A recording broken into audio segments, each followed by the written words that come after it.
Please stand for a moment of silence, followed by the Pledge of Allegiance.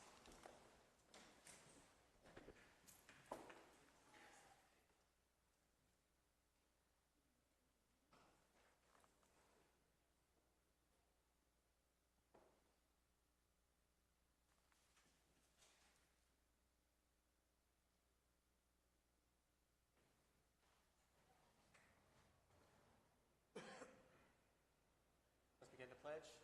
I pledge allegiance to the flag of the United States of America and to the republic for which it stands, one nation, under God, indivisible, with liberty and justice for all.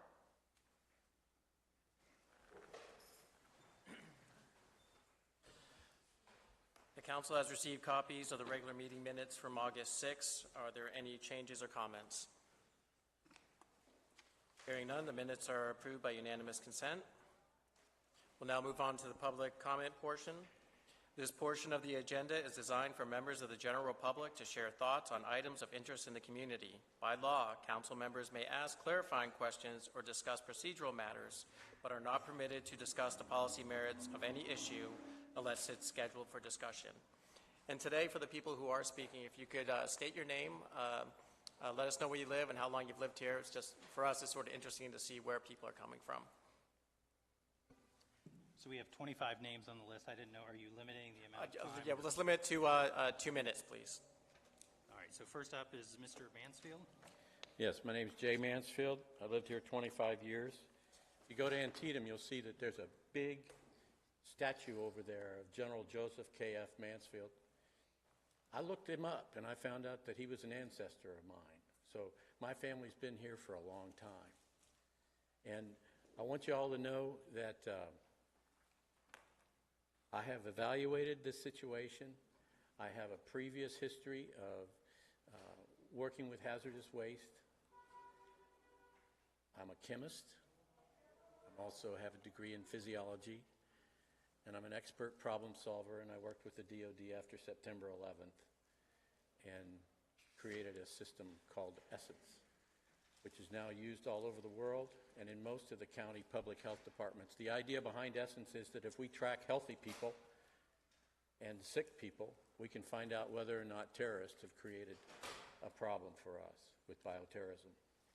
So I understand what happens when you have chemicals in the air. I understand what happens when people get sick. I know the ramifications of having a hospital full of people when there's not enough doctors to see them. So I want to get forward here, and first of all, I was asked, and I think it's appropriate, to thank all of the council here. Y'all didn't have to have us here, and we appreciate that, and thank you.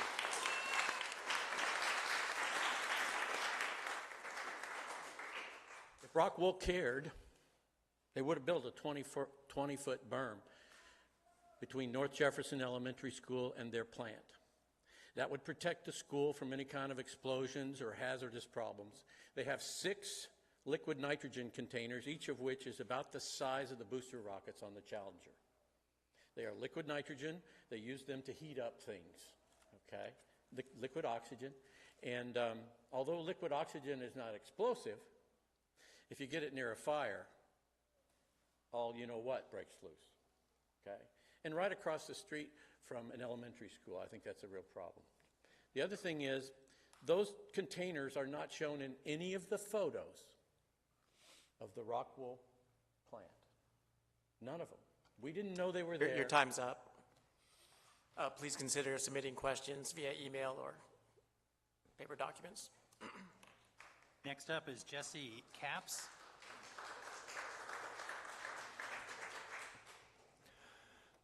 Good evening, ladies and gentlemen. Jesse Capps, Ranson, 15 years. Would like to second the notion and thank this council for the wise and prescient decision to table the bond. And if it is indeed true, I do not have a legislative training that you did not have to have us here. That also goes very much appreciated. And the gentleman before me is more eloquent in science than I am. So let's really briefly talk about a new disclaimer of this process. They're not even good at lying. They've said they've been threatened, but no police report made public, that they have fear about talking to us in public forums. and they claim that they're sorry that they haven't been good at communication thus far. And this is nonsense. They have lied to threats, which is about a lie about these good people. I'm from Philadelphia, Pennsylvania, a little bit higher crime per square mile. And I'm telling you, these are good people. I tell the jokes. They have lied about prior communication, and they've lied about community outreach. They've lied about having no problems with other plants in other locations. The only thing this company seems to be good at is playing the victim in a sad attempt to reshape the narrative and argument. And this facade has been quickly fading the more all of us, everyone in this room, does a mild form of investigation. This narrative is embarrassing and it's crumbling. At least do a better job of lying. At least humor me a little bit. Now, the press has been slow in explaining the nuances of the story, but they will catch up. There is a journalistic prize out there waiting for the reporter that goes through all the nuances of this story. This is a future Frontline PBS or a Netflix documentary waiting to happen. And all that's left, the cameras are rolling. The cameras are rolling. All that's left is what side you're on.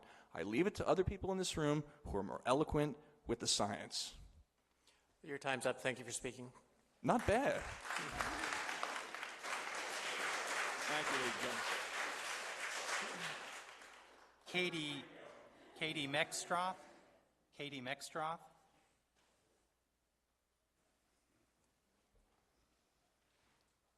Hi, I'm Katie Meckstroth, and I've lived in Jefferson County for about 4 years.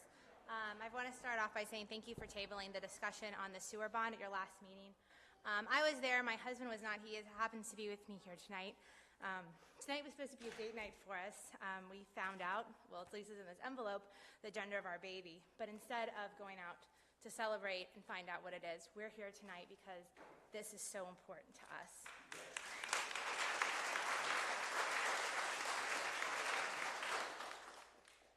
Since I last saw you, two things keep running through my mind. The first is a quote attributed to Edmund Burke. The only thing necessary for the triumph of evil is that good men do nothing. The second is a verse from the Bible. Proverbs 31, 8-9 says, "Speak up for those who cannot speak for themselves. For the rights of all who are destitute, speak up and judge fairly. Defend the rights of the poor and needy." We need some good men and good women to stand up against Rockwell so that their evil does not triumph over us. We need good men and good women to speak for those that cannot speak for themselves and to defend the needy. I am here today to ask you if you are good men and good women and will do what is right even in the face of adversity. I understand that there are legal and financial consequences if you take action to stop Rockwell. I plan to teach this baby and my other children to do what is right no matter the cost, to stand up to evil and to help the needy even if it means they have to sacrifice. I would rather have my taxes go up or have a special bond levy to help get us out of this situation than to spend my money on medical treatment for my family. Either way, this plant will cost us.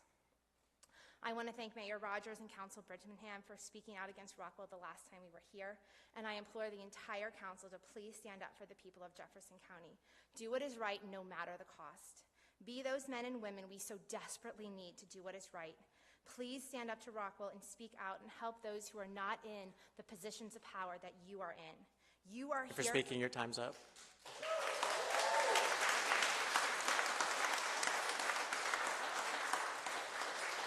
Next up is Joe Bacciaro.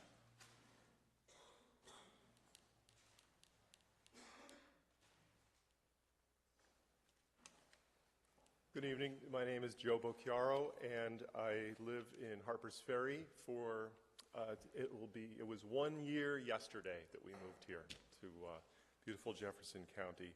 When I was here last time, I addressed you as representing the canoeists of the world, and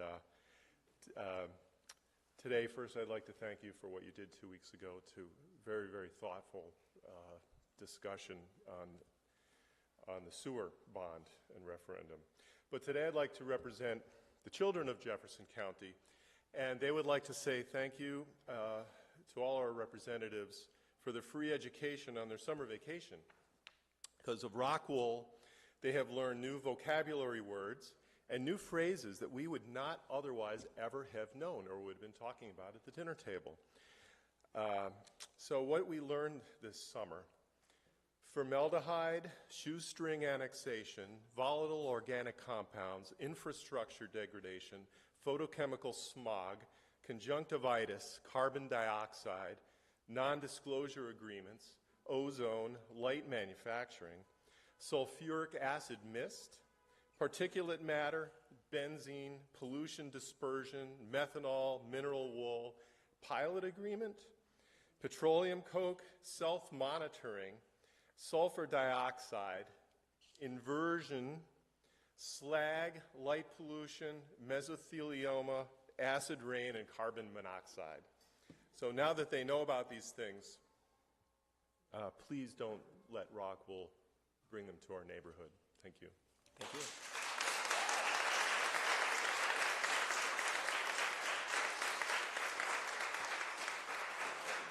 Terry, is it Fielmeyer?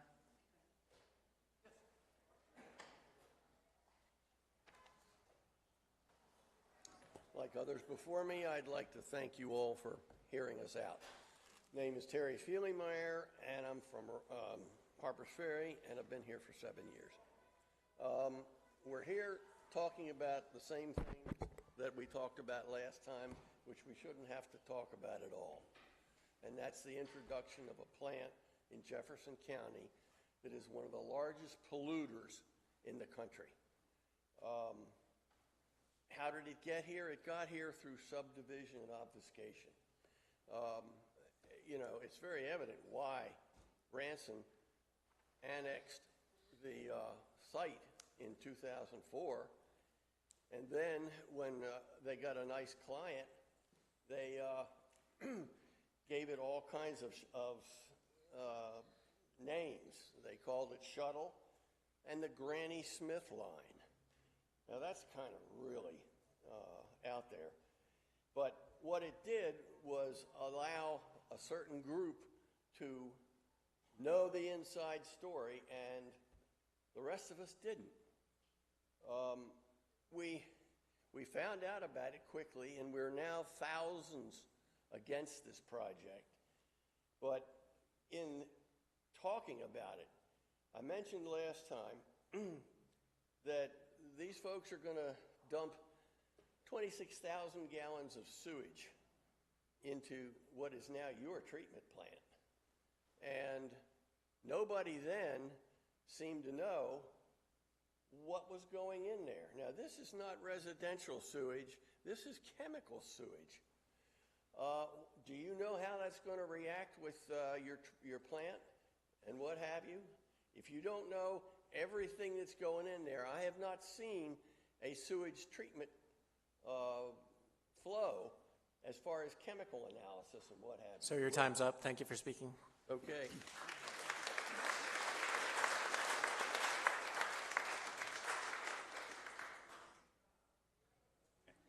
Next up is Tracy Cannon.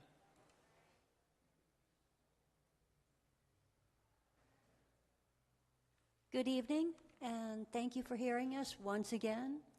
I wanted to also thank the council for tabling the sewer bond 2 weeks ago.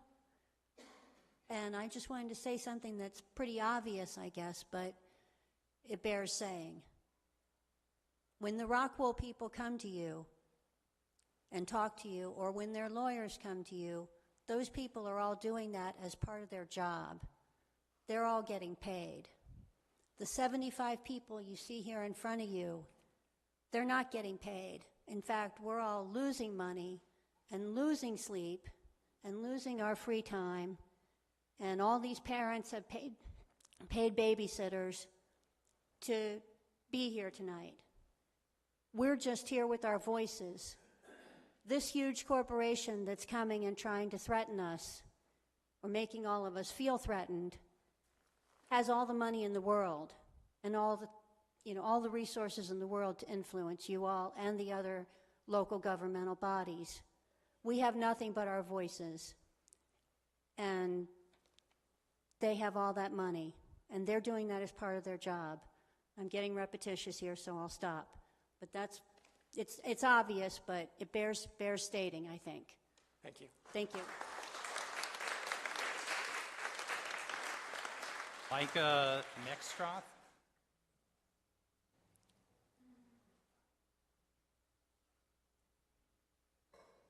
Hi, my name is Micah Mextroth, live in Harpers Ferry, 13 years.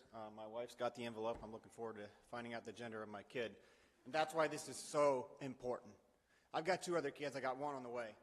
We moved here because it's a good cost of living. And look at this area. Look at that sign. Look at that Main Street. It's beautiful here. Let's keep it that way. I remember a couple years ago hearing about a factory coming in. Oh, great, more jobs. You know, they're going to provide all these jobs. Didn't hear anything about smokestacks. Didn't hear about 150 jobs. Come on, let's get real. 150 jobs, right? Every job is good. 2 weeks ago, I toured a place where they make the barrels where they age bourbon in Kentucky. Fabulous tour. Very interesting. I asked the tour woman, how many jobs does this plant provide? 450. 3 times what this factory does, and it's a tiny factory compared to that monstrosity that I drove by this weekend and saw. 150 jobs, and I forgot my notes, but by my calculations, that's, I think, somewhere over 1,000 tons per year per employee of pollutants. That's tons. And the other thing I would say is I'm kind of new. I haven't really spoken before or any place I've lived, but this has really gotten me riled up. This is the only place I've come where I see everyone's united. I mean, the kind of stuff we have in D.C. and all over the place, we can't agree on anything. Somehow we all agree on this. Like,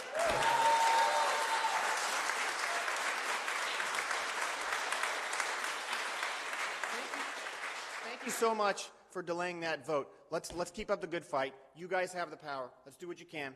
We'll back you. Thank you. Thank you.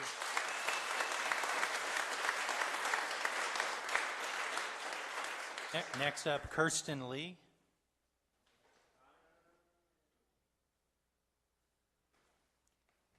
Hi, my name is Kirsten Lee. My ancestors settled in Kearneysville before the French and Indian War. We kind of like it here.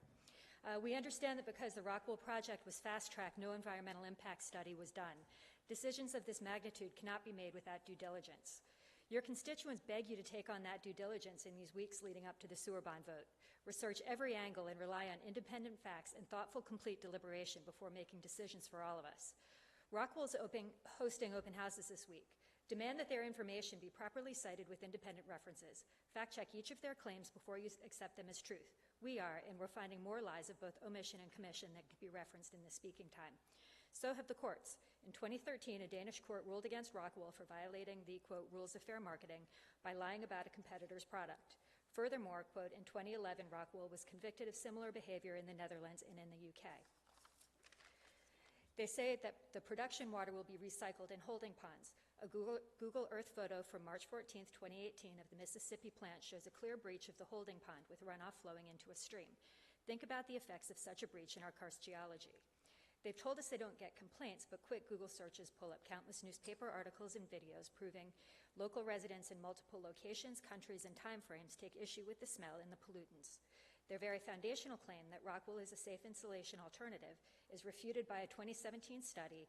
Chrysotile asbestos was reported to cause more DNA damage than Rockwool fiber only at the highest concentrations that the researcher compared. At lower doses, the two cause the same degree of damage. A 2018 report focused on the health concerns surrounding mineral wool, including carcinogenicity and lung disease. The editor of EU Today states, what we now know as asbestosis was first identified in London in 1900. It took 99 years for governments to act to protect public health. Let's hope that today's legislators can act more promptly. You'll be voting on the sewer line. We rely on you, our elected officials, to do your due diligence and reflect our voice in making decisions that will forever alter our region. We're doing our due diligence. Your time is up. Thank you for speaking. Please repeat.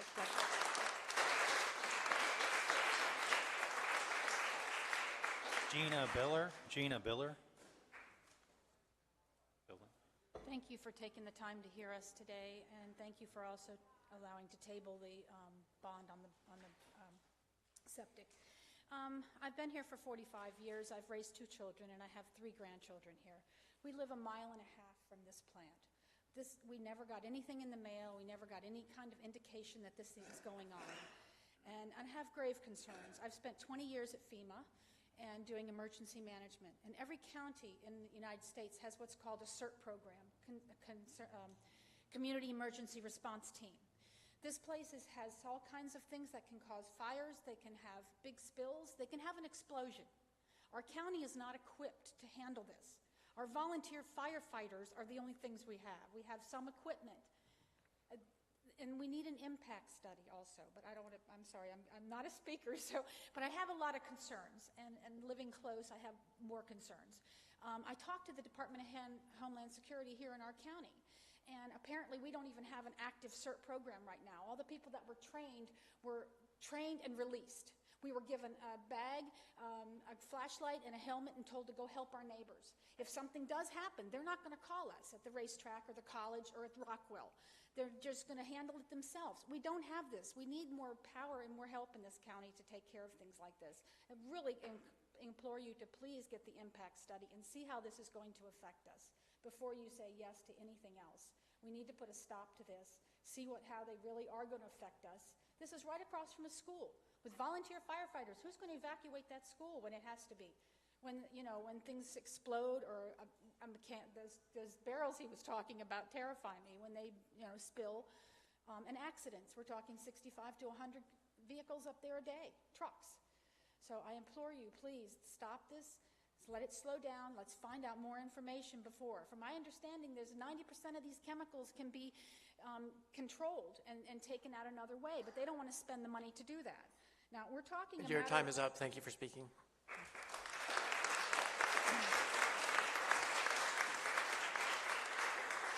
Nancy Gregory. Nancy Gregory.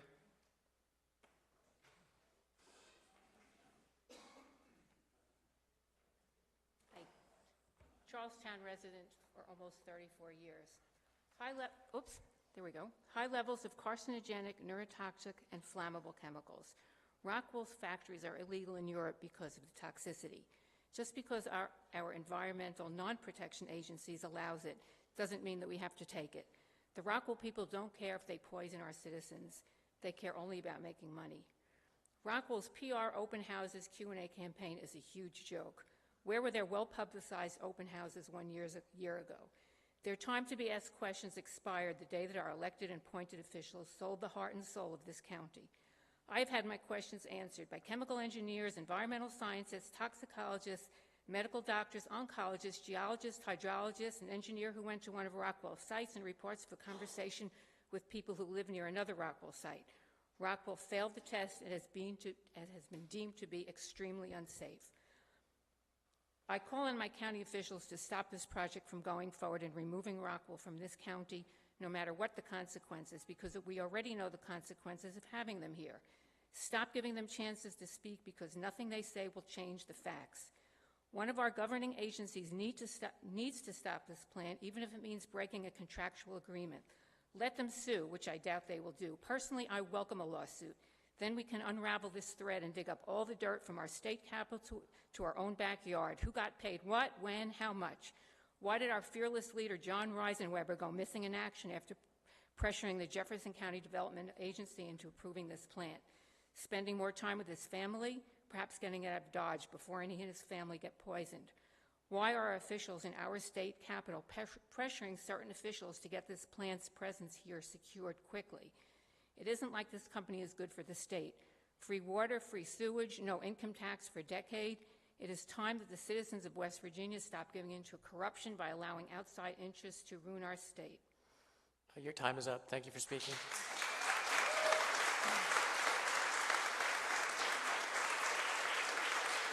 Sean Amos. Sean Amos. Good evening, Council. Thank you for hearing us tonight. I was here the other night when the Utility Board voted to table, and one of your own, Mary Ellen Mahoney, said it right when she said, in my heart of hearts, we need to say no to this tonight. I am asking you tonight not to table again, but to say no. It is time for somebody to pick up that stone in the stream, get their slingshot, and take this Goliath out of our county. When I moved here 5 years ago, people said, Harpers Ferry, what's it close to? I said, Charlestown. They said, oh, Charleston, I've been there before. I said, no, not Charleston, Charlestown. This factory would like for this to be Charleston. They would like for it to be the Kanawha Valley, not the Shenandoah Valley. And if we allow this thing in here, that's what we will become. I know that it might seem scary.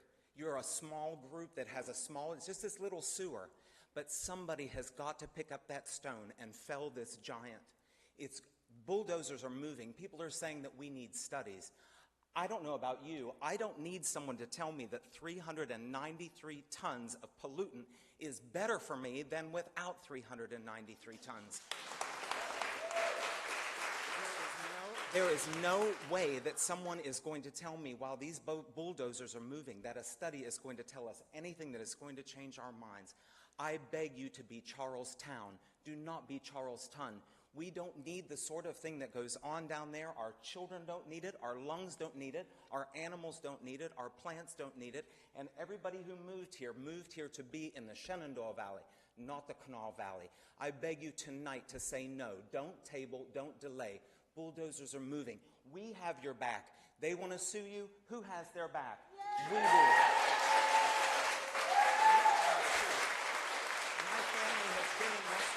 Since 1803. My father worked in a steel mill for 38 years.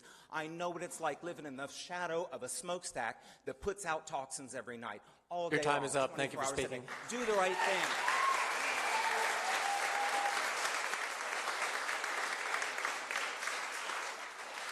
Eric Vance.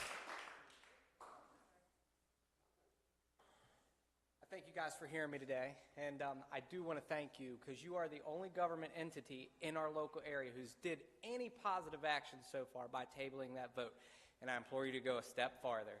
Come on, let's be the guys that stop this, and let's be the martyrs in this situation like you guys can. Now, I work for one of the outfitters for part-time, and I've been doing it for 15 years. I'm a lifelong resident of Jefferson County. Where would that sewer go? Right to the Shenandoah River. What would that ruin? River Riders, Harpers Ferry Adventure Center, Harpers Ferry in particular. That is the lifeline of Jefferson County. And tourism and the racetrack. I mean, like, come on, people come here to escape everything. We do not want to ruin that. And then secondly, our children. We got to think about that. Our grandchildren and our children. If this is here, this is not going to be a place that I want to raise my kids. Me and my wife have already discussed it. We are moving. I've been a lifelong resident of Charlestown, and I want to continue that, but I encourage you guys to do the right thing. That way I can raise my family and my grandkids here. Thank you. Thank you.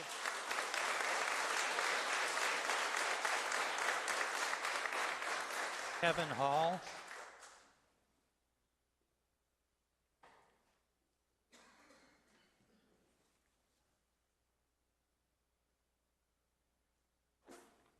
Mayor and members of the Charlestown City Council, thank you for hearing us tonight. Congratulations on your 2018 Main Street, West Virginia recipient award, and also it was a great State of the City address. Thank you very much for hosting that. A lot of people have worked really hard to make Jefferson County an outstanding place that it is now.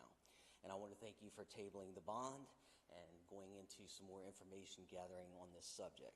So I want to read just a quote real quick. It says, as the mayor of Ranson, I am proud to lead an effort to recruit Rockwell to Ranson and Jefferson County. This is off of Ranson's Facebook page.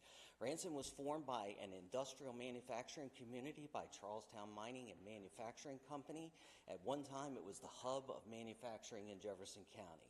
It has a proud past as an industrial manufacturing community, while also working for the last 20 years for a sustainable vision to clean up contaminated brownfield sites left by our proud but sometimes painful industrial legacy. I don't know how you can say those two things together, but those who do not remember the mistakes of the past are doomed to repeat them. Some of our kids say, been there, done that. So this is so important to me. I have not missed the Monday night of the Jefferson County Fair in 40 years, but here I am. I've missed more work in the last 3 weeks with leaving early for meetings than I've missed in 6 years. So I'm just begging you as members of this county to do everything possible to help us. And some of you have stepped forward and made statements, and we appreciate that. Some of you are still in fact-finding, and we certainly appreciate that. And I don't think I filled you in, Kevin Hall, Jefferson County, 42 years. And some of us say, oh, well, we're just seeing a couple people speak. Well, I'm speaking for 21 people in my immediate family. My parents are not Facebook members. They're not very computer savvy. So my brother is busy putting food on the table for his 8 kids. So I think a lot of us here are speaking for a lot more people. Your time than is up. what's Thank you for speaking. represented here.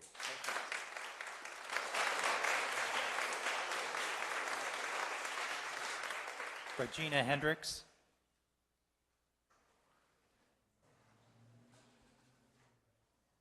Thank you, council members, for hearing me again tonight, and thank you for all of the help, the positive action you've taken on our behalf. I have a few, let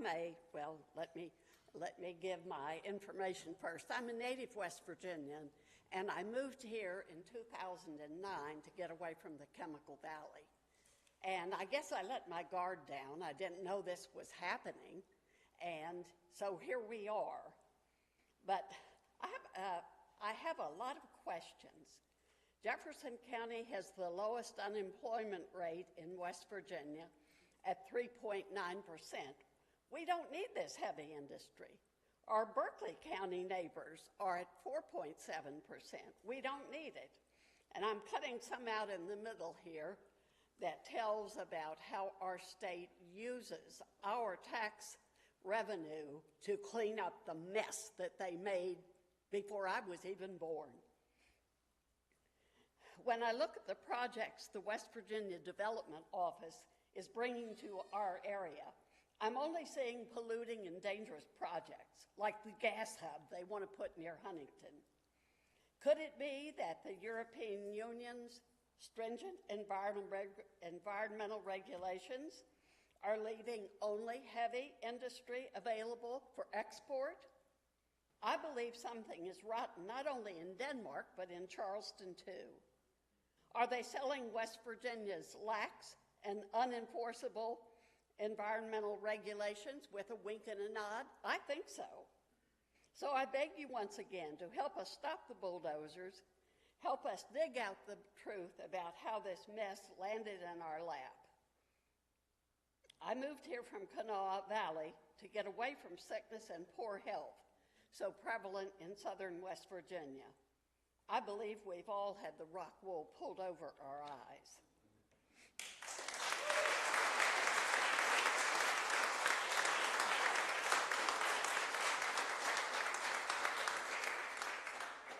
Alex Hazel Ramuzi. Oh, thanks. Alex Hazel Ramuzzi. I'm here from Shenandoah Junction. I moved there when I married my husband about 2.5 years ago. And I just wanted to remind you of the recitation, and I also want to thank you for listening to all of us tonight, but I wanted to start with the recitation we all said together at the beginning, and it's liberty and justice for all. For all. Not just a governor, not just a senator, not just an executive director of a JCDA or a president of the JCDA, for all of us. This approval process for Rockwool of approximately 18 months happened so incredibly fast for this kind of heavy industry, it is unimaginable how it happened, but we do know how it happened. Quiet meetings, quiet council meetings, quiet meetings with people who thought that they could influence this community. But I'm begging you, I'm imploring you, please represent all the people who do not want this factory in Jefferson County, who are saying no to the kind of outdated and backlooking industry that burns coal slag and pet coke in a county that doesn't currently have a coal mine or a pipeline. I'm begging you, please look forward and help us build the kind of West Virginia and the kind of Jefferson County that we could be. And I want you to know, I came from Virginia, but I am proud to be a member of this county. I am proud to stand with all of these people. I am proud that I now spend Saturday mornings going to the Charlestown Farmers Market, and I'm proud to show it off to people who come here as friends and tourists, to show them Charles Washington Hall and how you've invested in this county. So I'm begging you, please lead us in saying no to Rockwool. If you lead us in saying no to Rockwool, we will support you.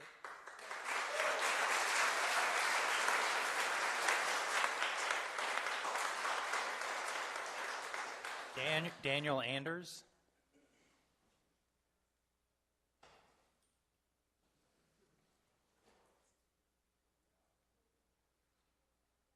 First of all, I want to continue the notion and say thank you for your support. My name is Daniel Anders, and I've lived here my whole life in Shenandoah Junction and now in Shepherdstown.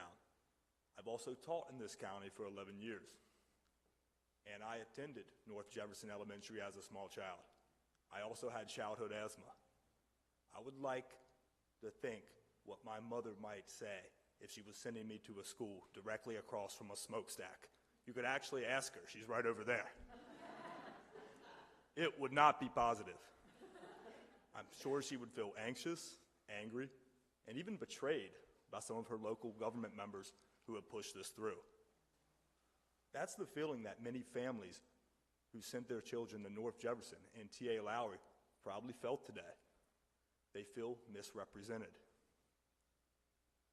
Right across the road, Rockwool is kicking up dust from an old orchard site, and people are even questioning, is this okay for the kids to be breathing? So there could be arsenic in that soil. There could be lead. There's a lot of unanswered questions. And speaking of Rockwool, the whole company has a very questionable history at best. Just look up Rockwool in Croatia and just see some of the negative articles that come up. Apparently, as of 2016, there were 5 international lawsuits filed between Pecan, Croatia and Rockwool. And just on top of all this, the people who are most affected, the people who live closest to this facility, aren't even Ranson residents. They had absolutely no say in this. I heard about a shoestring annexation. In history class, they taught us the word a gerrymandered annexation. That's not anywhere close to the city of Ranson. So all these people who are having this heavy industry shoved down their throats can't even vote in a Ranson election. You say, well, you should vote for different officials. My mother lives in Shenandoah Junction. Sir, your time is up. Thank you for speaking. Okay. Thank you for your support.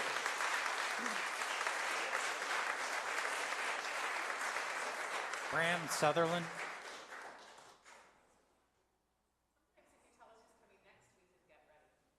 Okay. Will Sutherland. No, Graham first. Ladies and gentlemen, thank you for your time. My name is Graham Sutherland. I've lived here my whole life. I actually just got back from Peru, where I spent the past 3 years, 2 years as a Peace Corps volunteer, 1 year working doing medical research. When I arrived a few days ago, this was all new to me, the whole controversy surrounding this Rockwool plant. I studied, I have a bachelor's in biology. I have a master's degree in epidemiology from Johns Hopkins. So when I arrived and I saw the list of chemicals that would be spewed into the atmosphere, as a longtime resident, someone who attended T.A. Lowry, someone who attended North Jefferson, I imagined myself as a small child standing there watching the smokestacks and wondering what I was breathing. What I know as a public health professional, as far as air pollution, a lot of these limits, Rockwool might tell you, we're well within the limits set forth by the law. Well, a lot of those limits are arbitrarily set.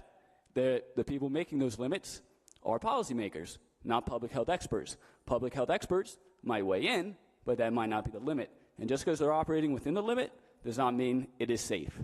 Also, when we're talking about public health issues, these are chronic conditions that those fumes can cause. Talking about chronic issues, they take years to manifest themselves. So Rockwool might say, whoa, nobody's getting sick, nobody's complaining. 10 years go by, 20 years go by, 30 years go by. People who are long, maybe not even in the state anymore, have COPD, have pneumonia, have other problems.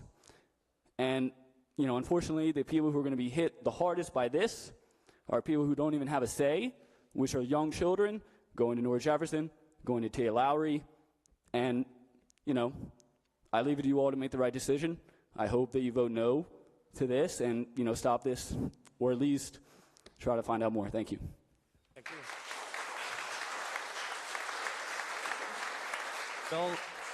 Bill Sutherland, followed by Matt Zenkowicz. Hey, everybody. Will Sutherland, a lifelong resident at Shenandoah Junction. I remember when Barnhart's and Pizza Hut were the hot spots in Charlestown, and I've worked in Ranson for 12 years. Only one property separates our family home from this factory. My brothers, one of whom just spoke, and I were left the family home when my mom passed, and we will fight for it. We will fight for its property value. We will fight for raising our families there and not having to worry about what is in the air around us. Much of the long-term effects of the pollution are, like Graham said, immeasurable at first. So it would be a gamble raising our family here. And it will be a never-ending, in-your-face scenario with us being so close. We will hear the constant sounds of trucks and equipment backing up, accelerating, trains stopping and starting. We will see the flashing lights and the untouched sunset skyline that we love as never being the same again. I will go to bed knowing the hazardous pollutants will be pouring out all night and all day, all week and all year. We will know our children are growing up and developing, all while formaldehyde and a particulate matter comparable to asbestos fills the air. The next generation will just grow up with it. It will become normal to them. The standard of living in our county and the air quality will just never be the same. It will always be accepted as lower, and no one would ever remember what it's like now, unfortunately. I just ask our representatives to put Americans, taxpayers, citizens, neighbors, and children first. And I really feel great that you guys are listening to us right now, and I really appreciate it. Thank you so much. Thank you.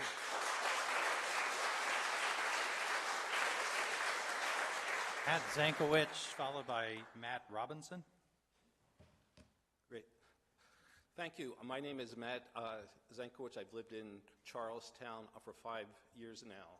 I'm a chemical engineer, and I've worked in the environmental protection area for 38 years, and so I think I'm qualified to offer an informed opinion.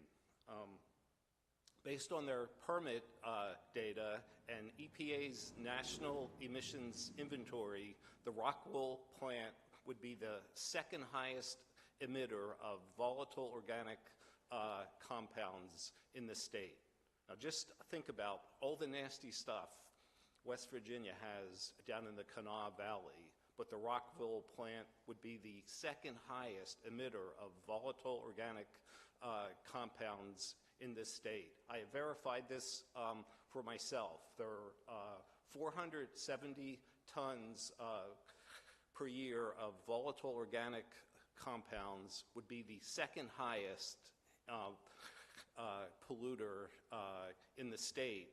And they want to build it next to an elementary school. I mean, how crazy is that? So, for 150 jobs, it's just not worth it. Thanks. Thank you.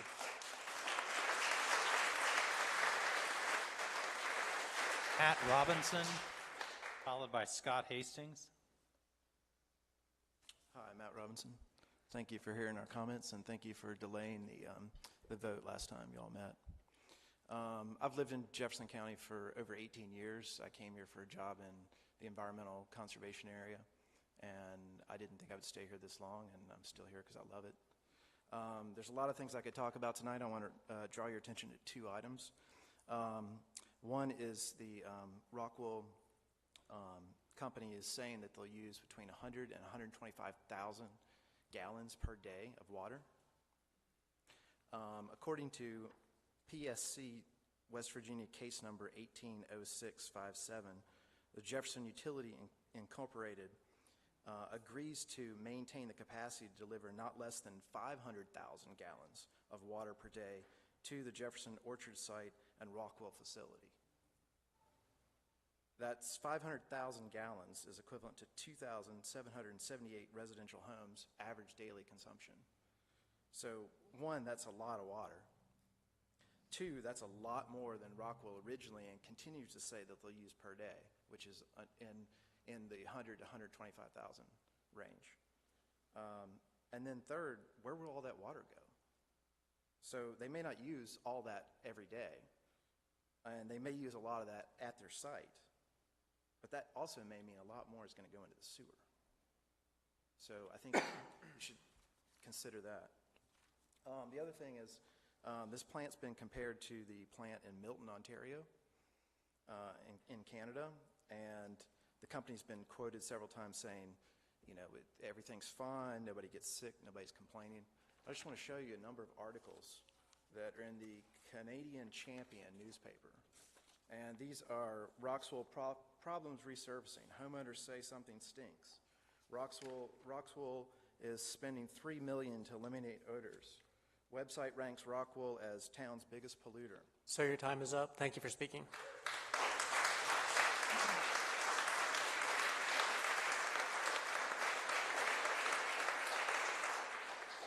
Scott Hastings, followed by Emma Huros. Thank you. Resident since 2004. Wife was born and raised here. We're both very dismayed, and eventually when we find out, when we pull the pull the origination of this project out in the sunlight and see how it got here, we're all going to be very much shocked about how few people actually push this through and for what reason. It's incredible to me that for 150 jobs, and if you look at the return on investment that you would expect of a major implementation like this in a county, where's the revenue for the average citizen? I don't see it. We're 60 miles from a clean technology corridor which has been which has populated this area. The federal government has brought employment and new businesses here. Why is it that we want to drag ourselves back into a 19th century heavy waste, toxic industry? And for the sake, who's gaining? We gave away all the tax benefits, all the normal revenues that you would expect to make that a reasonable investment. As far as the technologies and the reports about how dangerous it is, if you got a 21-story smokestack, you got to figure that's all I need to know about what the emissions are going to be like. If it was as safe as they say, there'd be no reason for that extraordinary kind of thing. So we can take a small step. Maybe instead of a sewage bond, we ought to be raising a legal defense fund. Certainly the taxpayers of Charlestown shouldn't be supporting this. I just don't see any reason why we would be interested in voting yes on this. I hope you'll support the citizens. I hope you support the voices you've heard here tonight and maybe take the first step of what we as a citizenry are going to continue to do and broaden in terms of opposition to this company. Thank you. Thank you.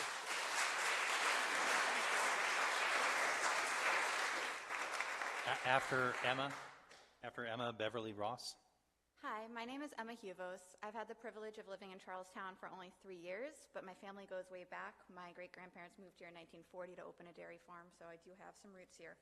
I wasn't planning to speak tonight. I'm not an expert, but I do know how to use Google, and I would like to share something I found that I thought was relevant. The EPA, the Environmental Protection Agency, maintains a toxic release inventory, a TRI, online that's available to the public. If you search for Jefferson County, you see that currently total on-site and off-site disposal or other releases is 1.2 thousand pounds, but if you look at the air releases, currently we're at 18 pounds for the county. That's pretty much entirely from the Halltown paperboard factory, but as you can see, which you can see there, they're the only ones, that's gone down steadily. The last time there was really any real release was 2005, so it's not a huge issue here. If you contrast that with Bahia, Mississippi, where Roxel opened their plant in 2014, you see that their air releases, remember ours are 18 pounds, their air releases are 532.5 thousand pounds. If we go to the next page, they had none until 2014 when Roxel opened. You can see it increase steadily each year after that. If we flip to this page, you see that Roxel is the only industry there that's contributing to that. I am not an expert. I have no idea how to interpret this data. Maybe people are going to tell me that, okay, that's still fine how much they're releasing. But if you're comparing that right now we have 18 pounds and they have over 500,000 pounds directly attributed to Roxel, of which, by the way, of that 532.5 thousand pounds, 33% of that is formaldehyde. Roxel is telling us that's not a problem. I don't know the math to do 33% of 532.5 thousand pounds, but that's a lot of formaldehyde.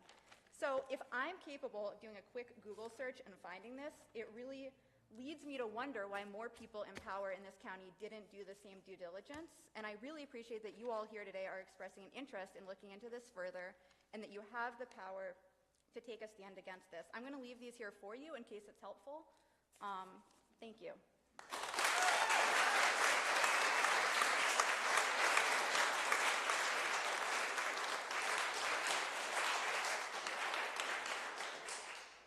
Beverly Ross. My name is Beverly Ross. I've been a resident of Charlestown since 2011. I love these people. As the citizens of Jefferson County begin to organize, research, and communicate the facts surrounding the zoning, permitting, and construction of the Rockwell plant, we urge all public officials, don't underestimate the skills of the residents here. Don't underestimate the combined knowledge and expertise that the residents possess. Don't underestimate the passion that the residents have for a cause that affects their health and their livelihoods. Don't underestimate the combined resources of the residents. We can match the skills of any PR department, consultant, lawyer, regulatory agency, scientific board, or governing body. The citizens of Jefferson County want the facts. We know the facts will tell the truth. We need facts in context of our future. We need facts in context of our past. We need facts in context of our purpose. We are here to support any public official who will speak out for the truth, who will recognize honest mistakes, who will have courage to lead the citizens into the future that they have defined, who will help this county to get back on track to the Envision Jefferson 2035 comprehensive plan. I love the opening statement. We envision Jefferson County in the year 2035 as a place of natural beauty and historic value, where the county's rich historic, cultural, and natural resources are preserved and are an integral part of its economy. Thank you for the work you do here in Charlestown. We, the citizens, recognize our role to stay vigilant and engaged in the work that you do for us every day. Thank you for listening to your citizens.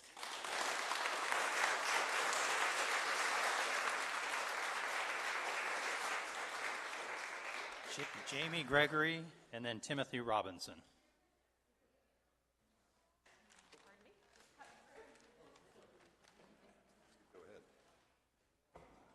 Jamie Gregory, 40 years here. Spoke 2 weeks ago. Rockwell has asked for a fact-based debate. Saw it in their headlines. The facts are here. This is the only place I am hearing facts. I'm following their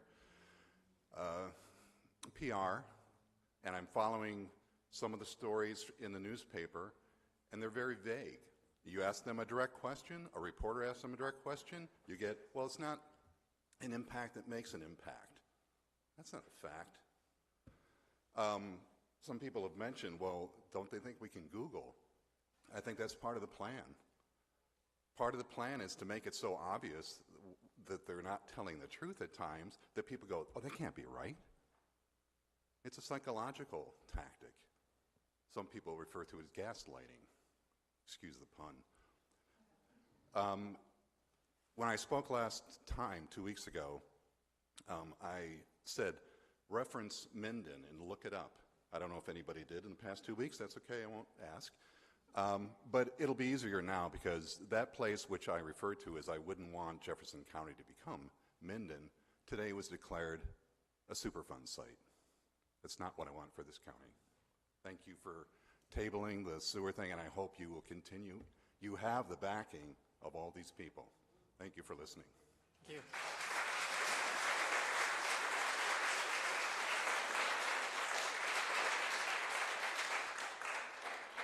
The final speaker we have is Timothy Robinson. Good evening to the mayor, to captain, to city manager, to all the council members, to all those under the sound of my voice. I feel like a fish out of water. All y'all hear about Rockwood. I'm here about my street. Up at the top of the corner here, if you take West Washington one out, gets to the top of the hill, you bear right, you go out Martin Luther King, which is 51, or you go down to Summer Point. My word is, what I've heard, is they want to put a roundabout there. I'm deeply concerned. I don't think they can put a roundabout there, realistically. That's me. I'm not an engineer. But that's something we need to talk about. Once again, I can bring up the West End, which I feel is a part of town that is left out, forgotten about, nobody want to talk about, nobody want to do anything. But that's, once again, that's something we need to bring up. Now, I know my time is not as long as it need to be, but to this group here that's gathered this afternoon, this too will pass, one way or the other. I encourage you to stay together. I encourage you to look at this county and see what it really needs and pull together and get things that need to be done in this county. Thank you.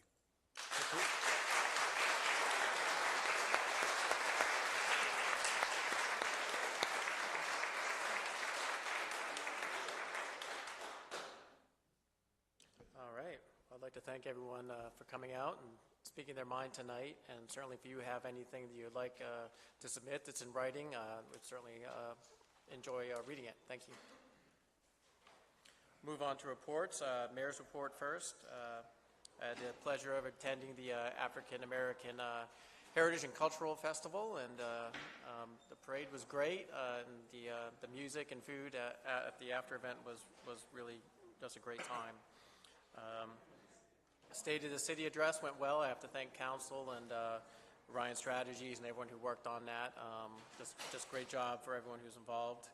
And we did announce at that time that Charlestown Now has been named a part of the West Virginia Main Street organization. So kudos to Ann Panessa, who started that probably about 9 years ago and shepherded it through to reach this success.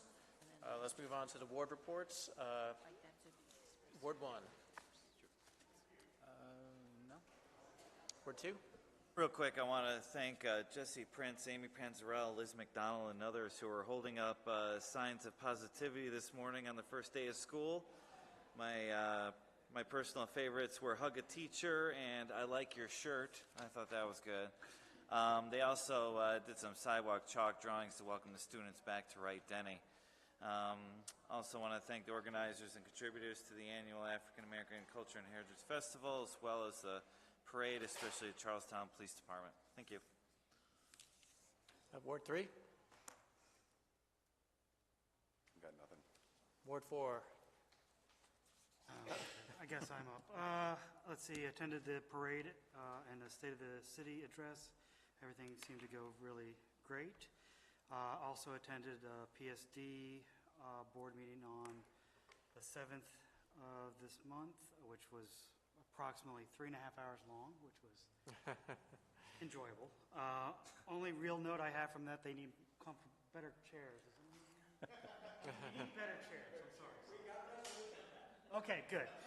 They need better chairs. And it went really well. Started talking about how we can combine things and how we could start doing, because they're having trouble with their billing system, and me and Kristen Stolifer were trying to figure out how we could start the process of using our system earlier rather than waiting until the last minute. We could maybe start using ours now and fix some of the problems instead of letting the customers struggle through the online paying of their bills. And then there's a bunch of other stuff about pumps and maintenance for pumps and how we could get it more in line to how CTUB does it instead of, and get it online sooner rather than later. Then the next day I attended CTUB's meeting. Remember what happened at that meeting? I don't think there was a whole lot that we covered. Most of it was an executive session discussing the annexation and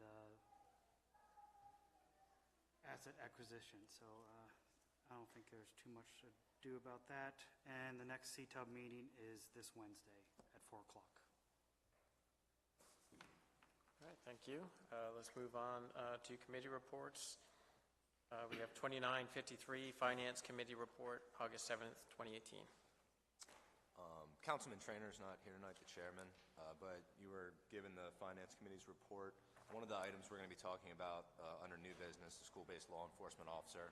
And so I think we could probably wait till then to talk about that. And then the fiscal year 19 fund budget revision, very simply, good on us. We increased the actual carryover for 2018 from what we thought it was going to be to $924,775. So basically, we needed to do a fund budget revision to disperse those funds and allocate them. Certainly, if you have any questions, I'm sure me and Councilman Hines can try to answer them on that. That's it for the Finance Committee. Thank you. Let's move on to the City Manager's Report, 2955. All right, so several quick items. The first one, 661 South George Street, the municipal annex. In my report, I indicate that we are about ready to engage a sign contractor to begin talking about what the signage will look like. We continue to refer to this as a municipal annex. I just want to confirm that that's where council is in terms of the name of this. So we obviously will have the police department and the utilities department in there, so we'll need to find a way to get their names on the building. But like I said, any feedback regarding the building name, if we're not in agreement that it's the municipal annex, then I'll try to develop a process for discussing the name. I kind of came in at the end, and I think I don't think we ever discussed what to call it, actually. Yeah. I was just about to ask that question. I think it was just a placeholder until we actually got to this point, I think. Doesn't sound very attractive. Well, not the most attractive. All right, so let me try to come up with a process then for soliciting council feedback on that. Second item, quickly, I mean, obviously, we continue to make progress on the renovation of the new headquarters for the police. That will leave the other building as an asset for the city. We need to determine what to do with that. The Finance Committee has recommended the sale of it, although council has not necessarily acted on that recommendation yet. I simply want to note, I think what we will do as staff is engage a surveyor or an appraiser to begin to understand what the value of the building is and to understand the boundaries, because there are multiple parcels involved. So that'll help us as we think about what we want to do with this building longer term. On the vehicle enforcement front, I just want to let folks know the Wittereed family case. There has been a legal action that has placed a hold on our ability to go in and seize the personal property. We can, however, continue to go in and enforce the vehicle limitation, and we're working with the Sheriff's Office, and we'll be hopefully doing that relatively soon. So just want to keep people posted that we are continuing to make progress with that project. Next up, I know there was a lot of communication after the State of the City address and over the weekend regarding the city's financial policies. I will bring that to the council for our next meeting. Maybe we can talk about how we want to, if we want a referral to the Finance Committee to talk about where we are with our policies. There is a lot we could do to improve those, and so we're thankful that the suggestion has come up for us to do that. We should have done that already, and so I just want to let council members know I will bring that to the next council meeting for more discussion. Schedule, and this is important for several of those who are in the room. We had talked about inviting our attorneys here to talk about the risk associated with financing or not financing the Rockwell line. So we are planning to do that at the September 17th council meeting. Just want to let folks know that that's the plan there. As Councilman George indicated, the Charlestown Utility Board is meeting this week. One of the things they will be asking is if council could hold a special session on September 24th to hear feedback from them on the status of the pollution permit or pollution discharge permit modification. So I talked a little bit about that. What committee was that? So the utility board will be recommending that to council. So I just want to get that on people's radar that we'll be looking for that a special meeting on the 24th to hear that. So we'll have both of those meetings prior to the October 1st date, which is the scheduled date for the financing project to come back before council. So two important dates coming up. Just to clarify, Mr. Hennessy, the attorneys you're referring to on the 17th, is that in regards to the new city attorney that we're looking for right now, or are you talking about our current attorneys? Probably going to be Hoy. Yeah, these are the attorneys related to the utility project. That said, we are ready to make a recommendation, I think, with respect to our city attorney, so we'll also be bringing that, I think, at the next meeting. And then two other things quickly. The car show is going to be here in less than 2 weeks, September 1st, so the largest show in the region. Please come down and participate. And finally, I've heard back from most people regarding the strategic planning date. It works for virtually everyone, but not everyone, so I'm going to have to push out a couple more dates. So forgive me for that. Sorry, guys. Thanks, Nick. Knew it was him. That's it. Band Thank competition. All right, any questions for Mr. Hennessy? Actually, cancel tea time. All right. The police chief's report has been distributed to members of council. We're moved on to unfinished business, 2949, school-based law enforcement officer. And I believe everyone has been given a copy of that agreement. So maybe I'll get us started, and then if the Finance Committee members want to jump in. You do have in front of you a slightly modified version of the agreement that was in the packet. The only change to the agreement that you have in front of you is that it refers to this position as a prevention resource officer, and that is to align with the grant application that was submitted or will be submitted later this week if council wants to pursue this. The version that was in your packet referred to it as a school-based law enforcement officer. So that's the only change between the two. So What is the new title? it's a prevention resource officer.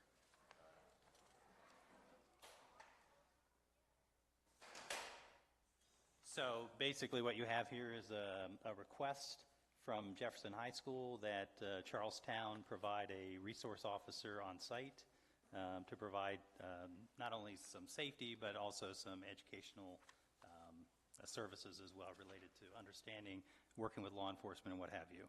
I think as the chief said in the last meeting, we are the largest school, I think, in the state that doesn't have a resource officer. And we have worked with the school superintendent and the school principal over there to work out this agreement that you have in front of you. It basically provides for one officer to be there basically through the school year and throughout the summer as needed. When the officer is not on site in sort of the summer months, that officer would be working back with the Charlestown Police Department. The officer would be a Charlestown police officer, not an employee of the school board. The school board has offered $60,000 in compensation to pay for the position. Basically, the cost of a junior officer is around $53,000.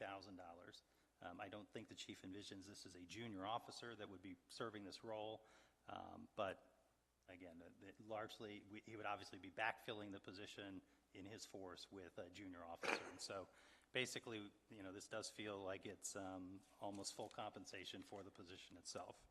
And as you'll see in the budget document that we'll talk about next, we did take some of the carryover money and we did apply it to this position so that it would not look like an unfunded position going forward. It is a one-year agreement, so in the event that the school board chooses not to do that again, there's no obligation for the city to continue to provide that resource. The final thing I'll say is that the chief is envisioning, and with the superintendent, that this individual would not be stationed 100% of the time at the high school, but would cycle through the other schools that are within the city boundaries. Just to sort of check in, if you will, not a sustained presence in any of those other facilities. So the request is to approve the agreement. It still is pending school board approval as well, but I think those are most of the highlights. I'll move that we approve the agreement for the prevention resource officer. Second.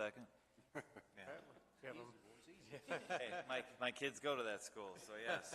And the school is now even larger than it was last year, so Yeah. And the count went up quite a bit. Just for a little clarification on what the city manager was talking about us funding this as a budget item, the reason we did that is because one of the main concerns, obviously, is what happens if the school board decides not continue funding the position after we've put a resource officer in there. And so we recommended that we just initially from day one start funding that in case that happens so that we know if we can absorb that hit in case they decide to not continue that. Very good. Okay, we have a motion and a second. Any further discussion? Yeah, I had a couple of things. In the new version, you said we changed to the prevention resource officer. Correct. I didn't inspect every minute, but I already found two places where it didn't change. Okay. On page 1 and 2.0, that still says school resource officers. And on page 3, 5.0, that still says school resource officers. So just there we maybe go. In the we title. do one more search in Word or PDF or whatever it is to do that. Thank you. And then my only other comment was that particularly about the officer spending time in the other schools doesn't really state who makes that decision or that kind of thing. I mean, I do see some difficult issues. I know that there is a great relationship between the administration at Washington High School and our chief of police and school board, and we've worked great with them and provided police for events for years with no issues.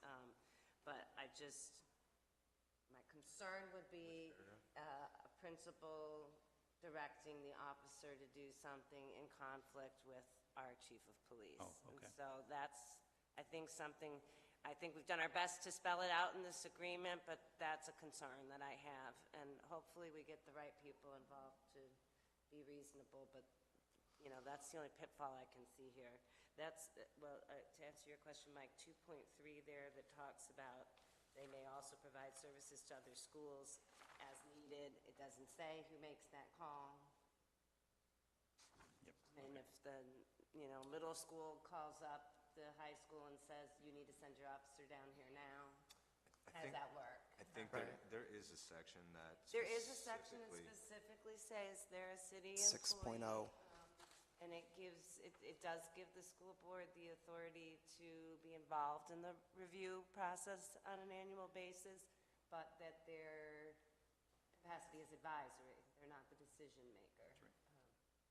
But that it will be taken into account. After all, they're providing the funding for it. So it's just something I think we want to be careful about moving forward, and then just my only side, just raise it. To be thorough.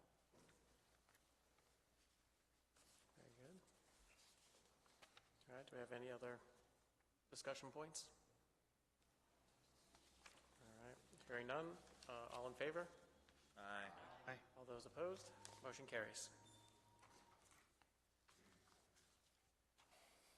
All right, let's move on to 2937, Fiscal 19 General Fund Budget Revision, number 1. So as Councilman Brittingham indicated, each year we estimate what we think the the unused carryover would be from the prior year, basically unspent money that was budgeted but not spent, either as a result of increased revenues or reduced spending. We had estimated that the carryover would be $500,000.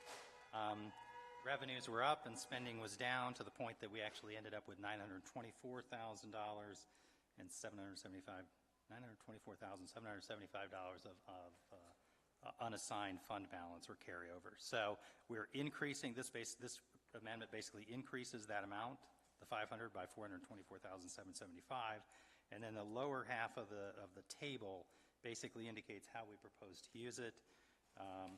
The vast majority of it goes into the contingency account, which basically is an account that can't be spent unless council directs staff to spend the money in some way. The second line item there is the contributions and transfers to other funds. And the reason I had recommended this and the Finance Committee accepted it is we did not have one of the transfers that was anticipated to happen last year if our $132,900 didn't happen. So basically we're just saying make sure that happens in 2019. So we're still going to do the carryover that was budgeted last year, and we'll do it out of the unused carryover money. And then the final one is the $60,000 for the police department to fund the the prevention resource officer. So that's the recommendation. All right. I'll make a motion to approve. Second. We have a motion and a second. Any further discussion? What did we estimate for, I can't remember for this year, for this number here? Are we doing the same number? Or? Well, you don't know until the end of the year. Basically, we estimate that there's an amount that carries forward from the prior year, and you plug it into the budget. Right, but didn't we have a number put for this budget? And we plugged in $500,000. Okay, I just want to make sure we kept it the same, didn't increase it, because... And that number is up from last year, so, I mean, that's a good sign, and that, again, we're not spending at a rate that's higher than anticipated. I didn't want to say, let's make it 900,000 because we had 900,000 this time. Not a good thing to do. Right, understood. All right, any further discussion? Hearing none, all in favor? Aye. All those opposed? Motion carries. Let's move on to 2912, second reading and consideration of an ordinance authorizing the assumption and redesignation of the water revenue bonds and sewer revenue bonds of the Jefferson County Public Service District. And just to be clear, so we'll have 3 readings on this, so this is obviously just the second reading, gets us to the third and final reading. We are planning for both this and the next one, the third and final reading, to be the September 17th meeting. So that's where we would have the public hearing as well. September 17th? September 17th, yes. I'll move approval of the second reading as presented. Second. We have a motion and a second. Any further discussion? Yes. I wrote this down because I wanted to read it, and I'm going to refer to it often, so I figure. Okay, well, y'all have seen me since March of 2017. I've kind of made these hand gestures, kind of to indicate the rate structure of the PSD and the Charlestown, Ranson sewer rates. The state legislature passed Senate Bill SB 234 in 2015. For all practical purposes, 234 removes regulatory authority and, in my mind, more importantly, expertise over rates, bond issuance, and project approval from the State Public Service Commission.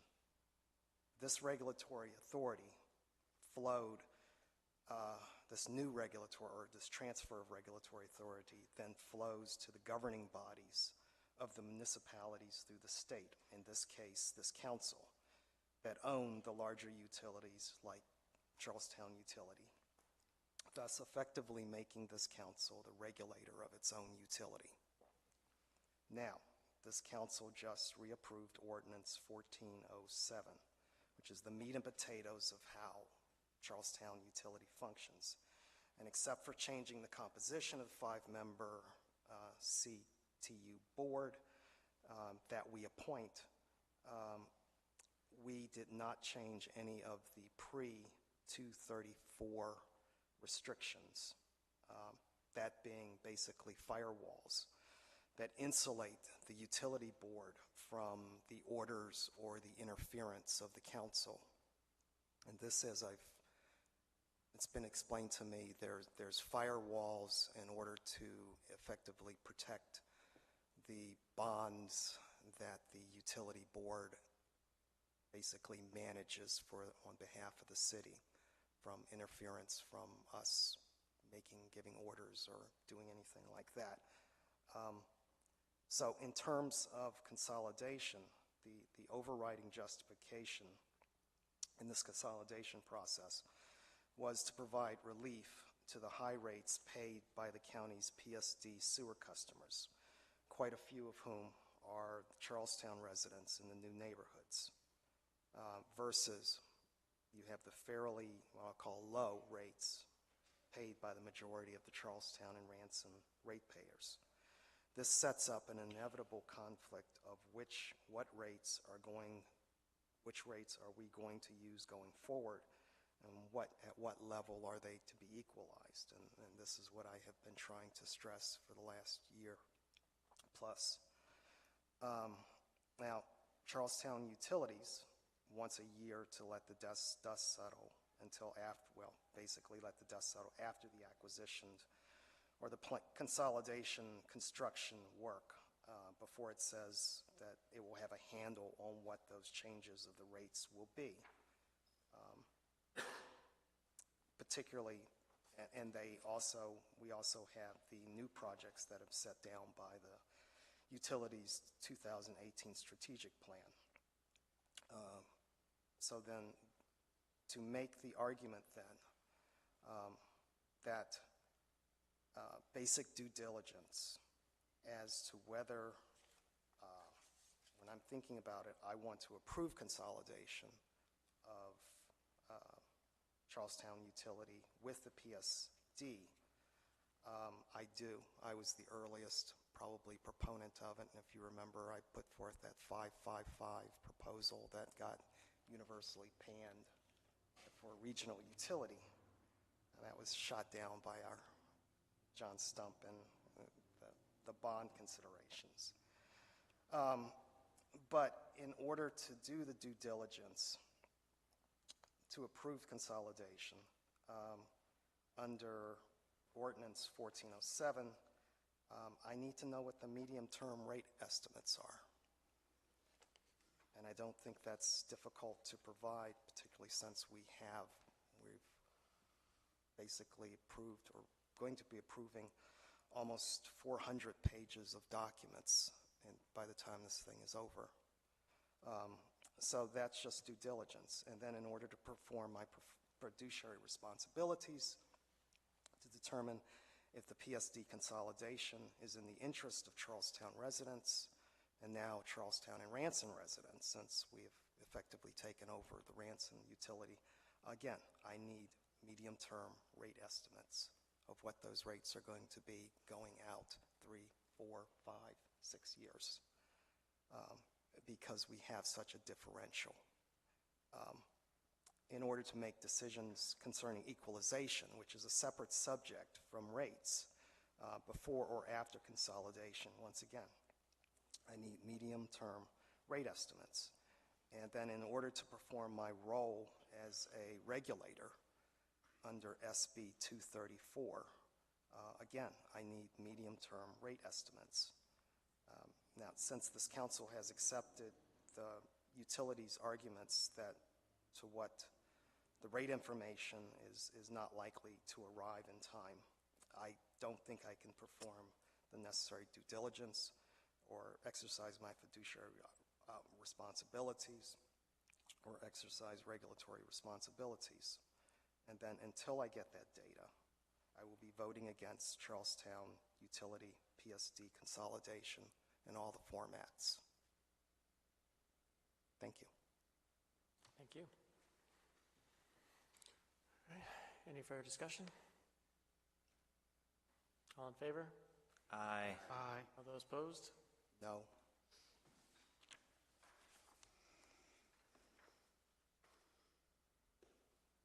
All right, we're moving on to 2948, Rouse Hall lease. No, we still have a second reading. Oh, sorry, I'm skipping along here. 2913, second reading and consideration of an ordinance authorizing the issuance of the city's combined waterworks and sewerage system revenue bonds, Series 2018A. I move to accept the second reading. Second. All right, we have a motion and a second. Any further discussion? Hearing none. All in favor? Aye. All those opposed? No. Thank you. Let's move on now to 2948, Rouse Hall lease. So we had tabled this at the last meeting, and I've had a chance to talk to at least some of the prospective tenants a little bit more. I'm not sure that I want to recommend that we act on it tonight, but I do think it would be maybe useful to get a little bit more feedback from some council members before we put this in its final form. I know one issue that has come up is the issue of gathering a little bit more data on actually what the true impact on the arts community really is, in terms of how much foot traffic and what have you is going through the hall itself. I have reached out. I think there are ways that we can get the data. I just want to make sure that I can incorporate that correctly into a document. So, I don't know. I'm having a little heartburn about it, just about the rate itself. It seems, I don't know, it seems high off the top of my head. And also the late fee of $25 per day seems a little steep, especially for when you're only paying $150 to begin with. To charge $25 per day seems a little outrageous for my sake, actually. So those are my concerns. and that was a late concern that I heard from one of the organizations. So I want to go back and look at that late fee piece again. I disagree that the monthly rent is high, but I do agree that that's not typical of a lease to have that immediate late payment fee and for it to be that high. And it needs at least a grace period and something else in there. Okay. All right. Typically, it would be the 15th of the month if monies aren't received, something like that. So, Darryl, would you suggest we just table this to the next meeting, or? We'll keep it on the table. We don't keep it on the table. Okay. necessarily. We don't have to act on it. It'll stay on the table. Can I add a couple little Sure, comments, absolutely. please? Yep. Thanks. So the section 2, the term, the 30 days notice at the end when it comes to a term, that is not a lot, especially when you're dealing with volunteer organizations. It's typical in commercial leases that I have for there to be at least 60 to 90 days. I would definitely recommend 90. I've even done leases in as much as 120. Sometimes people need some time to figure out where they're going to go. So that was one thing I noticed. The other was, there doesn't seem to be any contingency. What if one of them leaves or dissolves or whatever? Do they continue to pay their 100 and their 50 utilities, and we're allowed to find another user that may not be compatible with their organizations in the way the three that are involved now? And that's a little, it's got to be addressed somehow. Right. Well, I think we tried to address that. Basically, the rent is $300. So if there are 2 tenants in there, they're paying $150. But if there are 3 tenants, each of them pays at least $100. The idea was that everybody has to pay something. So you couldn't have 3 tenants, one of them paying all $300 and the other 2 basically in there for free. So basically there is a minimum amount though. If there's only 1 tenant in there, it's still $300. So we do, obviously, you know, I mean, there's an incentive for them to have more than That was unclear to one me reading tenant. it, but I got it. Okay, so someone could just leave and then saddle the other 2 organizations with finding a way to come up with the $300. Correct. To be honest, there's a lot of just strange allowances in this lease that you just would not typically see in any commercial lease. And I think it's because I find a lot of the similarities with the Charles Washington Hall lease, whereas we are kind of structuring the lease because of who the tenant is, that it's a nonprofit and that it's a charity. And I just don't think we should. I think we should look at it like any other commercial lease and put, I guess, for instance, utilities. I've never seen a lease where you're capped at how much you have to pay for your own utility use. We're capping them that they have to contribute a total of $150 per month, with each user contributing at least $50 per month. But it wouldn't be at least, it would be exactly 50 if it was all 3. And so I don't feel like that puts any pressure on the tenant to make sure that they're not wasting electricity or water. And I don't know why the city is responsible for paying somebody's water or electricity bill for no reason. I guess I don't understand that. We don't use any of it. I have a lot of issues with this, but I actually suggest maybe we do a work session. I know we're got a lot of meetings coming up, but I think it'd be kind of valuable. We have this lease coming up, and eventually, within the next year, I believe, the Charles Washington Hall lease. And I think there's just a lot of questions, and we kind of need to start from the get on this. I really don't like the lease at all. All right, well, I like the idea of having a work session, so. So All right. on maybe just leases in general, I mean, this one and the CW Hall, again, CW Hall won't be up for. Obviously, I mean, we need to do something with this, because I believe this is expired, correct? This one is expired. That's right, this is expired. So I think that should be the priority, but I think during that work session, we can certainly talk generalities.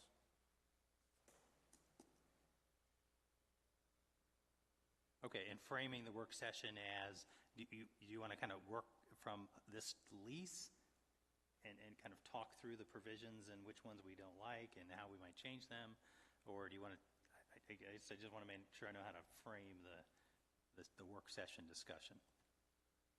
I think we need to hear from the tenants that are in the building. I know that there were discussions about the lease, but we haven't received any type of committee report or anything that says this is why this is what they're asking for, this is what we're willing to do, this is why they're asking for this, or this is why we structured utilities like this. So I'd like to just get all the parties together and figure out, what they're looking for, how much, and as you said before, I'm also interested in how much foot traffic is going in there. Are we talking 15 people a month? Are we talking 15 people a day? It certainly makes a difference, and I just don't think we really know what the benefit is to the community without talking to them and asking them what they're doing in there every day and how many people are visiting them and what they think. Okay, that's helpful. All that makes sense. That's helpful, thank you. All right, sounds good. All right. All right, so we finally made it to 2946, Evetts Run Hydrology. Well, I don't know if you have had a chance to drive by or walk by Evetts Run. And it's been raining, of course, but the run, or the creek, I call it, has been rising steadily, and it's been running fast. And I think I pointed this out at a couple of meetings, and this is more information. 10 feet away from the water right now is literally up to it's literally level with the ground. Councilmember Hines and I, 3 weeks ago, 2.5, yeah, we did a 2 or 3 hour walkthrough with a representative from the Stormwater Division of West Virginia Department of Environmental Protection. Just really, really great walkthrough. And I'll let him give any of his comments. But first, he reported that the stream is healthy when he started pulling rocks and looking at the undersides and all the stuff that are in it. And I think that impressed him, and he wants to work with us. He's going to bring back some proposals as to possibly how we can deal with runoff and other issues for the stream. And then from what I gathered from him, and Chet helped me out here, the state gets credit for the cleaner the water is that enters that flows through the stream, that dumps into the Shenandoah, that then ends up in the Chesapeake. Therefore, the cleaner the stream is, the better that is for the state. And so he is willing to work with us to help keep the stream clean, and obstructions and things that are in the stream to keep them clean, because you need a nice flow of the water to kind of clean it as it's heading down to the Shenandoah. So there are some options, and we spent some time talking to some of the homeowners. And there's one home that's literally on the creek. It's about 2 feet from, it's on the other side of Washington Street, between Washington and Congress Street. And the house literally sits on the creek itself, right as the water kind of comes out of the bridge underneath Washington Street. But I would ask that when he does come up with his recommendations, and he said he would take a little while, but he'd get them back to us, that this council consider that. And then I would also ask that this council continue to look into this and watch this, and at a certain point, we may have to consider the possibility of removing some of the playground equipment that is now 10 to 12 feet from that water line.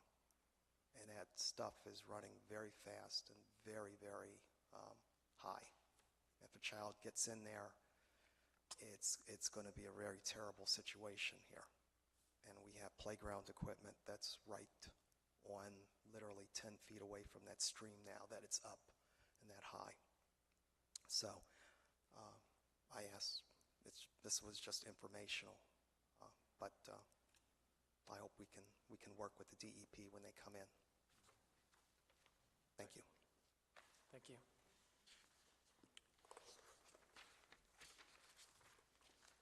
Let's move on to 2947, Washington Street and Summit Point Road Traffic Circle. Okay, I'll take this one again. I hope so. It's got your name on it.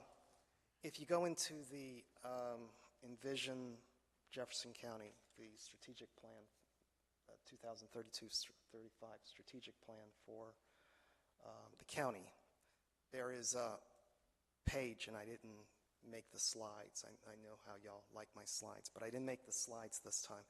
But there is a slide that shows all the bottlenecks in Jefferson County on the roads and the highways of Jefferson County, one of which is coming into the town right there at the kind of the 7-Eleven where it merges up. I think Walmart is a bottleneck according to the county, a couple other bottlenecks, but right up here at Martin Luther King, West Washington Street is a bottleneck, according to the county. And if anybody lives up there like I do, knows. There are a couple of problems with a circle. One, at the other end of, if you continue out the Summit Point or Washington Street, 7, 8 miles, you come to the Summit Point Raceway. On Saturdays and the weekends, there are large vehicles transporting all kinds of cars and all like that are just shoot through there, and then there's a lot of people that are visiting that, and so there's quite a bit of traffic, particularly on the weekends and in the summertime. The other problem is that you have the railroad, which is a very active railroad, the B&O railroad, that splits that road right as it enters the city. And there's trains going through there all times, night, day, and all like that. To put a circle at that point, first, I don't see how you're going to do it unless you're talking about taking out Zion Baptist Church. You're just not going to, and to make this thing big enough for these vehicles that are going out there. The other thing, if you put it into the field next door, I believe in order to align it, you're going to have to end up taking out some houses there on West Washington Street.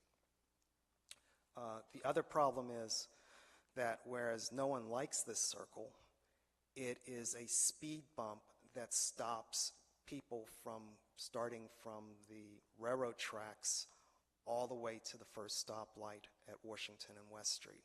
It slows down traffic coming through this town. It also kind of limits traffic and limits development because the Summit Point and the Middleway Road are two of the worst roads in the county. After, even when they put the school up South Jefferson, they never straightened the road out. Flowing Springs Road to the high school, that was a messed up road. They straightened that in many, many places. But those two roads are the windiest, hilliest roads where if you can go over it, you can't see what's coming the other way.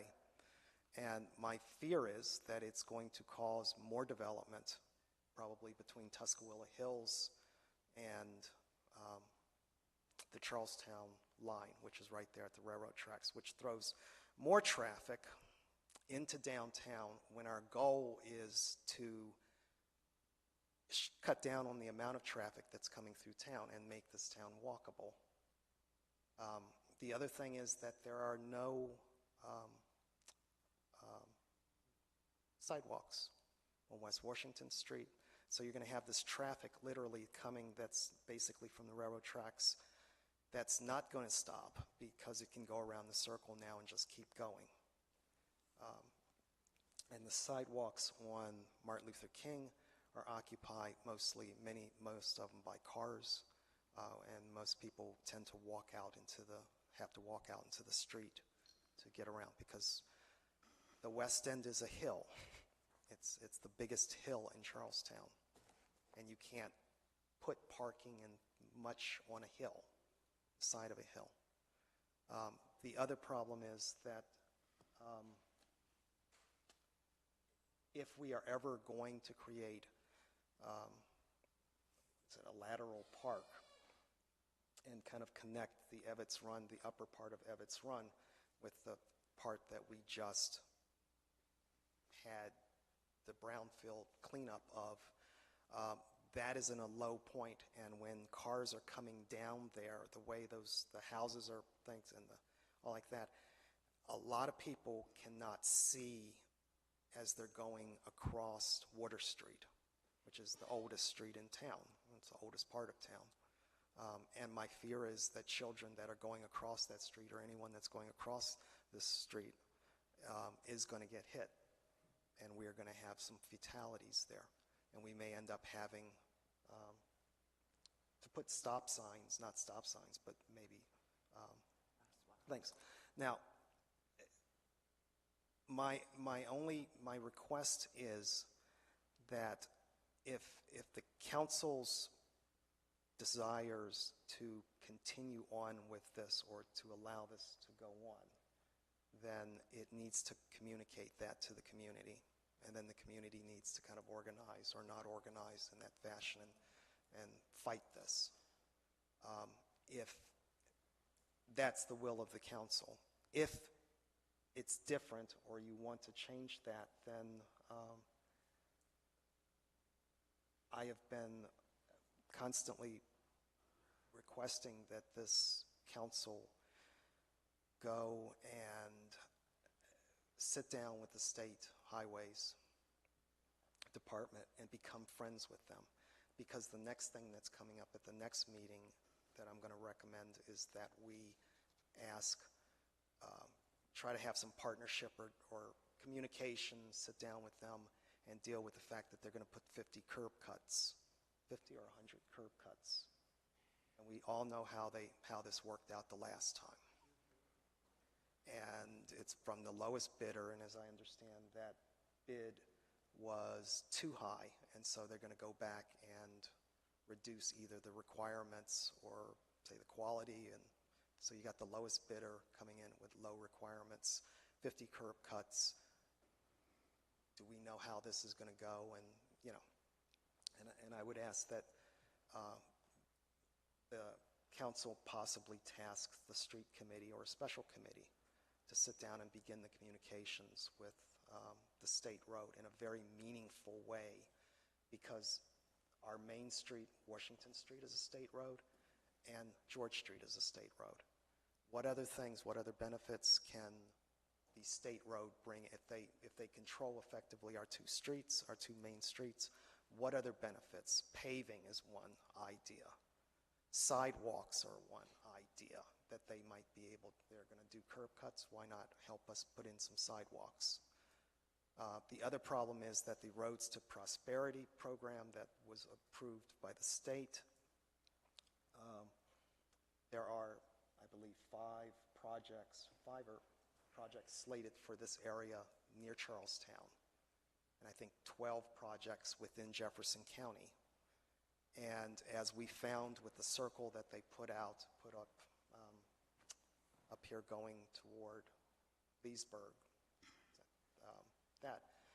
they didn't put any sidewalks in there. And so that kind of hurts us in terms of building a sidewalk trail system.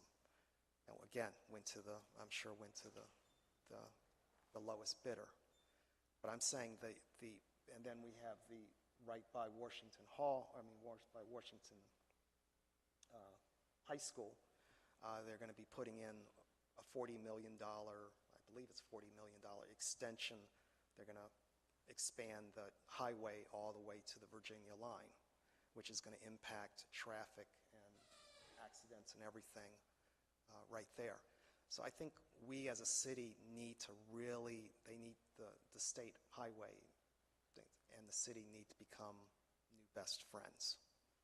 And so that is my proposal, that we become intimately involved. And if it requires bringing in our state representatives, if it requires bringing in whoever we need to bring the folks to the table and sit them down and say Charlestown is vulnerable to the state road system because 2 of our streets are basically. So if I could just add, Councilman Tolbert, so what I know about what's happening with the potential traffic circle over here is the HEPMO folks have continued to keep me posted on DOH's bid to get a contractor to do some preliminary engineering. And that has not yet been put out on the street. They know we care very deeply about this. They continue to keep me posted on the status of that. They think it's going to happen soon. It just hasn't happened soon. But what's important to note is that this bid is to do the investigation of the engineering options. And so that would be an opportune time for us to weigh in on as they talk about a traffic circle as an option, weigh in terms of our priorities there. So the other thing I'll add is that it's my understanding they are also supposed to look at some streetscape improvements. They recognize there are not sidewalks along Martin Luther King, and so we believe that's going to be part of the engineering project as well. But again, we've got to be, diligent about staying engaged at this So point. when they put out a bid, I mean, I know it's for the engineering itself, but do they include some of those parameters in it, like for the firm to conduct some kind of a public meeting here to roll out the engineering plans? I mean, that's the part that gets missed almost every time we have one of these things happen. So maybe that's A good next step, absolutely. a good next step is to see if we can influence before the bid goes out that's part of the engineering firm has to come here and hold some kind of a public forum in which they can explain the thought process behind, I mean, we can do it without them, but it's really helpful to have the engineer here to explain what they're doing. I mean, that's ordinarily what we will do. Yep. Such as for plans for 661 or anything like that, so. Okay. Yeah, I mean, I share your frustration, Mike. I mean, this is like time number 3 now, so it's, Because like Citizens, once, shame on you, fool you twice, shame on us. I mean, we like Citizens Way, there wasn't anything like that, and yeah. And the fire department had issues, with maneuvering that. So That's in some ways that's a fire truck is shorter than some of those vehicles that they're pulling to hold these cars, the race cars that they're doing. And so whatever size that circle is, think about it's gonna be wider. And since the legislation, they're not in session, I mean, at the very minimum, we need Delegate Upson and Delegate Rucker Senator Rucker, excuse me, Senator, I just downgraded you to a delegate, to, maybe come here so we can share some of these concerns. They really do need to be our advocate for our people here in Charleston and these kinds of issues, just so they can understand the history, of the circle, the bump outs, the new ramps, and how a huge opportunity for local investment, as you're saying, Mike, to do something to improve it more. And I won't go into the bump outs, the quality of the work was just unacceptable. Do we have any update on the punch list? We kind of never heard anything back after we submitted that. Yeah, so What's your impression of how that was received? Well, it's going to say, when Todd and I walked around town with them, I got a clear impression that they would decide what they thought the priorities were for Have they completed fixing it. anything we asked them to do? The only thing that we've seen them do is they have been back in town. They have been removing some of the, what I call it, the expansion joints, and replacing it. I think actually they started down on the west end, but they haven't worked their way all around town. They haven't been in town consistently. And we had to fix Charles Street. Right, yeah, I was going to say, on our own dime. Yeah, I don't anticipate that we're going to get much off of that punch list. And did they come after a rain so they could see all the Our water? underwater ramps that we have, those are ridiculous. They're backwards sloped, so they're filling with water every time.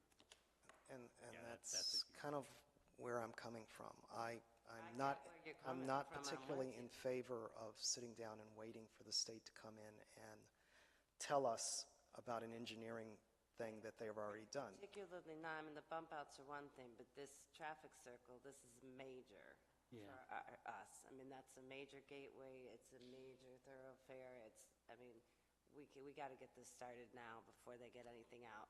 We'll be in the same position. I do remember being at a charrette 4 years ago with a certain Mrs. Shirley Tolbert saying, "I will believe it when I see it." You remember that? But I do think, because I've had some success with reaching out to Delegate Upson and Senator Rucker just on the Augustine Trail Initiative.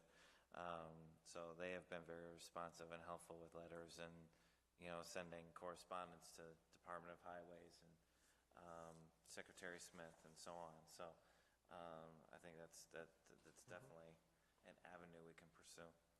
Find them both out at the Jefferson County Fair this week. It's true. The other thing I'll just bring up, and then I'll shut up, is that there are options. This circle does not belong inside the city limits of Charlestown directly. And remember, there are only 2 residents of Charlestown that live past the railroad tracks. This doesn't serve the residents of Charlestown on either side, going to Middleway or going to Thing. There are only 2. But there is the need for a circle before you get into or go over those railroad tracks. And a circle that would connect both Middleway, the 51, and West Washington Street, and then channel that traffic either to 340 or to Augustine Avenue would be the best option. That's the easiest way, and then it gets traffic off Main Street. It doesn't turn Charlestown into a raceway. And that's an option. The other option is, because this is why engineering, when I hear talk of engineering, I lived in D.C. for 25 years. Strategically placed street sign or street things, signals at that intersection. We know what you mean. But those work well. And they would, in those strange type of V-sections situations, there are many other ways in order to engineer this thing so that you relieve the pressure of those choke points. I'll admit, you do need to do something about that, but there are other least expensive, least intrusive ways to deal with the situation than put a massive circle that's going to take out, I don't care how you talk, it's going to take that church out, and it's going to take many residents out. If you put it in that field, then in order to align that thing, you're going to take out many houses, and then you're going to cut straight through the Supertane site, because you're going to have to align those streets back up again. There's no way you're going to do this nice. And my fear is that since it's been in the Jefferson County's comprehensive plan, it was in our West End revitalization plan, and it was also in the,